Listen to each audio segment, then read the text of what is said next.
जब मैं अपने सपनों के बारे में सोचती हूँ तो मुझे उन अनगिनत औरतों की कहानियां याद आती हैं जिन्होंने अपनी एजुकेशन और आज़ादी से दुनिया बदल दी। आज मैं एक ज़रूरी बात शेयर करना चाहती हूँ।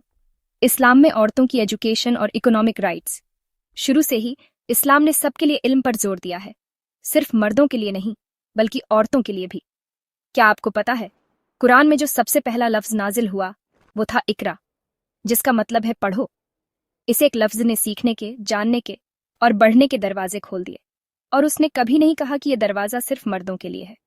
पैगंबर मोहम्मद की बीवी हजरत आयशा अपने वक्त की सबसे बड़ी स्कॉलर्स में से एक थीं। उन्होंने पढ़ाया, हदीसें बयान की और अपनी नॉलेज से कई जनरेशन्स को इंस्पायर किया। लेकिन आज की बात करते हैं। कभी कभी हम ऐसी बातें सुनते हैं कि इस्लाम औरतों को एजुकेशन या फाइनेंशियल फ्रीडम से रोकता है, लेकिन यह सच नहीं है। इस्लाम औरतों को पढ़ने का, काम करने का, प्रॉपर्टी रखने का और अपना पैसा कमाने का हक देता है। कोई आपसे ये छीन नहीं सकता। सोचो, एक छोटी लड़की अपनी क्लासरूम में बैठी है, सवाल पूछने के लिए हाथ उठा रही है। इस्लाम में ऐसी क्यूरियोसिटी को बढ़ावा दिया जाता है। उसका दिमाग उसकी ताकत है और उसकी एजुकेशन उसकी ढाल है। चाहे आप डॉक्टर बनना चाहो, टीचर, एंटरप्रेन्योर या आर्टिस्ट, इस्लाम आपके सफर को सपोर्ट करता है। और इकोनॉमिक राइट्स का क्या? इस्लाम इस मामले में सच में यूनिक है। एक औरत को अपनी कमाई पर हक है। जो कुछ भी वो कमाती है वो सिर्फ उसी का है। वो अपनी मर्जी से इन्वेस्ट कर सकती है, सेव कर सकती है, खर्च कर सकती है या दे सकती है। यहाँ तक कि उसका मेहर भी उसकी अपनी प्रॉपर्टी है।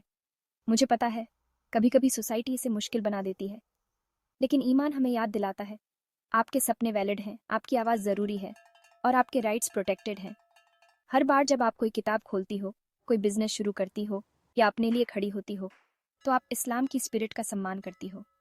तो अगली बार जब कोई कहे कि तुम कुछ नहीं कर सकती क्योंकि तुम एक औरत हो, याद रखना, नॉलेज और इंडिपेंडेंस तुम्हारा बर्थ राइट है। प्राउड रहो, बोल्ड रहो और जितना सीख सको सीखो।